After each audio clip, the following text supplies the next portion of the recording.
প্রথমে তোমাদের কাছে একটা ছোট প্রশ্ন, যদি এই পৃথিবীতে বাল্ব আবিষ্কারই না হতো তাহলে আজকের আধুনিক যুগের রাত কিরকম হতো? সূর্য ডুবলেই অন্ধকার, ফলে পড়াশোনা বন্ধ, কাজ বন্ধ, হাসপাতাল অন্ধকার, রাস্তা ফাঁকা।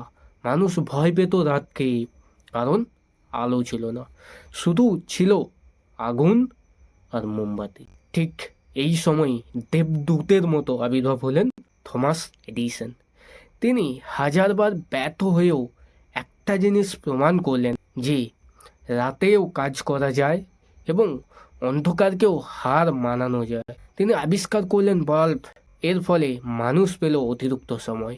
আজ সেই অতিরিক্ত সময়ের সৃষ্টি হলো ফ্যাক্টরি, শহর, আধুনিক জীবন। সুতরাং বুঝতেই পারছো, এই বাল্ব আবিষ্কার না হলে আজকের এই আধুনিক উন্নত পৃথিবীটা অনেকটা অনুন্নত থেকে যেত। আজকের এই ঘটনা থেকে আমরা আধুনিক মানুষ হিসেবে কী শিখতে পারি? এক, ছোট্ট আবিষ্কার বড় বিপ্লব আনে। দুই, চেষ্টা চালিয়ে যাও, ফল নিশ্চয়ই পাবে। তিন, সময় আসল সম্পদ। পরিশেষে আমাকে কমেন্টে লিখে জানাও, তুমি শেষ কবে অন্ধকারে বসেছিলে?